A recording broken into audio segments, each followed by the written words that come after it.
உறவுகளுக்கு வணக்கம். அண்ணன் சீமான் வீட்டில் சம்மன் ஒட்ட வந்த காவலாளிக்கும் அங்க இருக்கக்கூடிய அண்ணனோட மெய்காப்பாளராக இருக்கக்கூடிய அமல்ராஜ் அப்படின்னு சொல்லக்கூடிய முன்னாள் ராணுவ அதிகாரியா இருக்கக்கூடிய அந்த நபருக்கும் நடந்த விடயத்தை தான் பேச போறோம். அதாவது அண்ணன் வீட்டில் சம்மன் ஒட்ட வலசரவாக்க காவல் நிலையம் வந்திருக்கு. ஏற்கனவே அண்ணன்ட்ட காவல் நிலையத்திலிருந்து ஒரு சம்மன் கொடுத்துட்டு போயிருக்கு. அண்ணனால வர முடியாத சூழல்ல தொடர்ச்சி பயணத்தில் அண்ணன் சீமான் இருக்கனால அவரால் வர முடியல. இப்ப திரும்பவும் இந்த சம்மன் ஒட்டுவதற்கான காரணம் என்ன? சம்மனை ஒட்டலாமா இல்ல வீட்டுல இருக்கவங்களை கூப்பிட்டு கொடுக்கலாமா அப்படிங்கிற நிறைய கேள்விகள் இருக்கு. ஆள் இல்ல, ஆளை பார்க்க முடியல, ஆள் எங்க இருக்காங்களே தெரியாதுங்கிற பட்சத்துல அந்த சம்மனை ஒட்டுவது நியாயம். நான் ஒரு காவல்துறையில வேலை செய்த அடிப்படையில ஆள் இல்லாத பட்சத்துல வீட்டுல ஒட்டி நீ கண்டிப்பா வந்துடும் சொல்லலாம். ஆனா அண்ணன் சீமான் தொடர்ச்சியாக தொடர் பயணத்துல இன்னைக்கு கூட கிருஷ்ணகிரியில தான் இருக்காரு. இப்படி தெரியுது. இதே நேத்தே வரல அப்படின்னால நேத்தே தெரிஞ்ச காவல்துறை என்ன செஞ்சிருக்கணும் அப்படின்னா நேரடியாக போய் சந்திச்சு இந்த சம்மன் திரும்ப நீங்க கண்டிப்பா வந்தாகணும் அப்படிங்கிற மாதிரி அணுகி இருக்கலாம். இல்ல என்னால அவ்வளவு தூரம் போக முடியாது அப்படிங்கிற பட்சத்துல வீட்டுக்கு போனவரே ஒட்டுறதுக்கு முன்னாடி இந்த காவலாளியை கூப்பிட்டு இல்ல வீட்டுல இருக்கவங்களை கூப்பிட்டு இந்த சம்மனை கொடுத்து கண்டிப்பா வந்துடணும் அப்படிங்கிற மாதிரி சொல்லலாம். ஆனா அதெல்லாம் இல்லாம இதை ஒட்டுறாங்க. சரி விட்டுட்டாங்க. அதை அதுக்கப்புறம் நம்ம ஆட்கள் யாரோ கிழிச்சாராங்க. இது இதன் பிறகு என்ன நடக்குது அப்படின்னா அந்த காவலாளிக்கு மூலம் தள்ளுமுள் ஏற்படுறதா சொல்லப்படுது. சொல்லப்பட்ட பிறகு காவல் ஆய்வாளர் நேரடியா அண்ணனோட வீட்டுக்கு கதவை திறந்து உள்ள நுழைகிறாரு. இதுவே தவறான ஒரு அணுகுமுறை தான். நேரடியா அவரை கூப்பிட்டு ஒரு நின்று பேசிருக்கலாம். ஆனா வரும்பொழுதே சண்டை செய்யணுங்கிற நோக்கத்தோட அவரை தரதரன்னு இழுத்து நான் ஒரு முன்னாள் அதிகாரின்னு சொல்றாரு, ராணுவத்தில் பணியாற்றக்கூடிய எக்ஸர்விஸ்மென்ட் சொல்றாரு. அதையும் காதில் வாங்காது அப்படிங்கிற ஒரு அக்யூஸ்ட் குற்றவாளிகள்கிட்ட பேசக்கூடிய துறைகளை பேசி அவரை தரதரன்னு இழுத்துட்டு போய் ஏத்துறாங்க. இதற்கிடையில அவர்கிட்ட இருக்கக்கூடிய அந்த கைத்துவக்கு கன்னு துப்பாக்கி என்ன செய்யுது அப்படின்னா அதை பாதுகாப்புக்காக பறிமுதல் செய்யறதுக்காக அவங்க அதை ஒரு சீன் கிரியேட் பண்றாங்க. அதை வலுக்கட்டாயமா புடுங்குற மாதிரி நான் தரேங்கிறாரு, புடுங்குறாங்க. இது எதுக்காக அவர் கையில வச்சிருந்தாரு அப்படின்னா அது முறையான அனுமதி பெற்று அந்த துப்பாக்கி கையில வச்சிருந்ததா தகவல் சொல்லப்படுது. அதுதான் உண்மை. இப்படி அதாவது இந்த காவல்துறை இப்படி இங்க ஒரு சாதாரண அதாவது லைவ்ல இருக்கக்கூடிய நேரலையில இருக்கக்கூடிய ஒருவருக்கு இவ்வளவு ஒரு நெருக்கடியை கொடுத்து இவ்வளவு ஒரு அழுத்தத்தை கொடுத்து நீங்க வந்துதான் ஆகணும்னு சொல்லக்கூடிய காவல்துறை இதே மற்ற குற்ற வழக்கில் இருக்கக்கூடியவரை ஏன் இதே போல அணுகல? இப்ப ஞானசேகரன் வழக்குல கூப்பிட்டு விசாரணை பண்ணி அமுச்சுட்ட காவல்துறை இது போல ஒரு தள்ளுமுள்ளையோ இல்ல உண்டாங்கட்டானாக தூக்கக்கூடிய செயலையோ நம்ம காண முடியல. அப்ப இந்த அதிகார வர்க்கத்தின் காரணமாக இவங்க என்ன செய்யறாங்க அப்படின்னா தரத்தரன்னு இழுத்துட்டு இவர்களுக்கு தெரிந்த பாணியில பேசுறாங்க. இது ஆளுங்கட்சியோட அடக்குமுறை. சம்மன் ஒட்டி இருக்கீங்க ஏற்கனவே கொடுக்கப்பட்டது. அவர் வர முடியல, தொடர்ச்சியாக பயணத்தில் இருக்காரு, பல வழக்குகளை சந்திச்சுட்டு இருக்காரு. அது மட்டும் இல்லாம தொடர் பயணம் ஏற்கனவே முன் அனுமதி கொடுத்தனால பல மாவட்டத்தில் போய் கலந்தாய்வுல இருக்கிறாரு அண்ணன். இப்படி இருக்கக்கூடிய ஒரு சூழல்ல தொடர்ச்சியா திரும்ப வரணுங்கிற பொழுது அவர் நேரடியாக சந்திச்சு கொடுத்துருக்கலாம், கொடுக்க முடியாம இவ்வளவு ஒரு உளவுத்துறை வச்சுக்கக்கூடிய காவல்துறை எல்லாம் பணம் இல்லாமல இருக்கு. எல்லா காவலரையுமே எல்லா காவல்துறை மொத்தமே அராஜகம் சொல்லி நம்ம பேசல.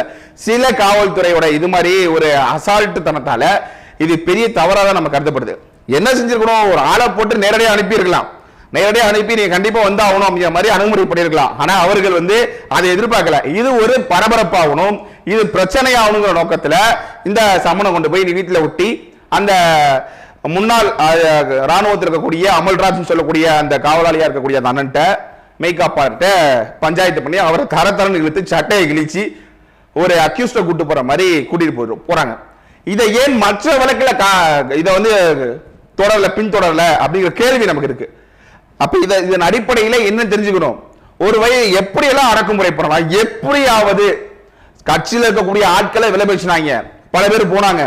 இருந்தும் கட்சி கவுண்டர் நினைச்ச இடத்துல வீர் கொண்டு இருந்து ஏகப்பட்ட இடத்துல பொறுப்பாளர்கள் நிறைவு செய்யறாங்க.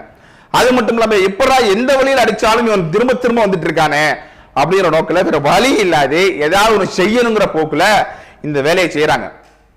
கூப்பிட்டு ஆளை வர சொல்லுங்க. வீட்டுல அன்னைக்கு கைல்வெளி இருக்காங்களா இல்லையா அவங்களை கூப்பிடுங்க அப்படின்னு சொல்லி கூப்பிட்டு ஏதாவது பேசி இருக்கலாம். ஆனா முன்கூட்டி அந்த வேலையை அவங்க செய்ய தயாரா இல்லை. ஏன்னா அவங்களோட போக்கு இதை சமாதானமா இதை நேரடியாக செய்ய கொண்டு போகணும் அப்படிங்கிற அணுகுமுறை கிடையாது. அவங்க இதை தள்ளுமுழுவா காட்டணும், இது ஒரு பரபரப்பாக்கணுங்கிற நோக்கு காவல்துறைக்கு இருக்கு. அந்த காவல்துறை ஆளக்கூடிய ஆட்சியாளரோட அனுமதினால அவருக்கு ஆதரவா செயல்பட சூழல் தான். கேட்டா போலீஸ் மேலே கை வைப்பியா அப்படின்னு சொன்னா போலீஸ் மேல வந்து கை வச்சா அவரை சட்டப்படியா நிப்பாட்டி அவரை கூட்டிட்டு போயிருந்துக்கலாம். தரத்தரன்னு இழுத்து அந்த இடத்துல வந்து ஒரு அக்யூஸ்ட கொண்டு போற மாதிரி செய்யக்கூடாது.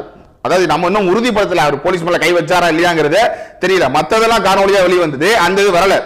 அவர் முதல் ஒட்டும் பொழுது ஒரு காவல் வரும் பொழுது அவர் நின்று பாக்குறாரு, பார்த்தனதான் விட்டுறாரு, அப்பயுமே அமைதியா இருக்கிறாரு. தொடர்ச்சியாக இது போல் வேலையை காவல்துறைகளை ஏவி இந்த ஆளுங்கட்சி செய்வதன் நோக்கம் என்ன அப்படின்னா, தமிழ்நாட்டில் தவிர்க்க முடியாத சூழலில் இந்த தமிழ் தேசியத்தை பேசிக்கொண்டே இவன் வளர்கிறான் என்றால் இவனை முடக்க வேண்டும்.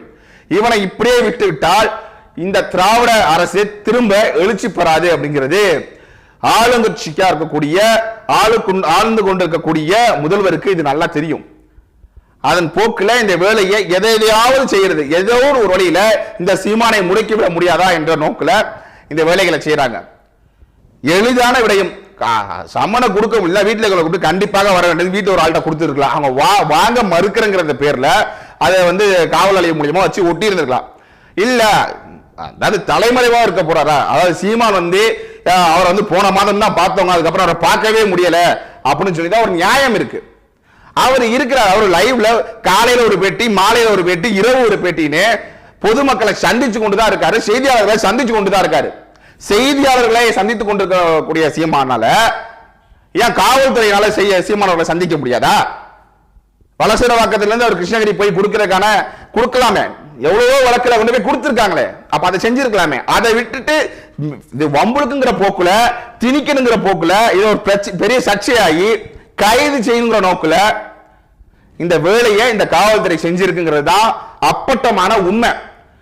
இதை வந்து நம்ம தெளிவா தெரிஞ்சுக்கணும். நீ அங்க பார்க்கும் பொழுது செய்தியாளர்களையே வந்து மரியாதை குறைவாக தான் பேசி அந்த காவல்துறை ஒரு அணுகுமுறை கொடுத்தது. அப்ப இது எதன் அடிப்படையில் இருக்கு அப்படிங்கிறத தயவு செஞ்சு சிந்திச்சு பார்க்கணும். இது காவல்துறையிட முழுக்கான தவறு, அந்த காவல் நிலைய ஆய்வாளரோட தவறு. அவர் வந்து எவ்வளவு அக்யூஸ்டா பிடிக்கிறதுக்கு எவ்வளவு செலவு பண்ணி போறீங்க? இந்த சம்மனை கொடுக்க உங்களால கொடுத்து அனுப்புறதுக்கு ஆள் இல்லையா?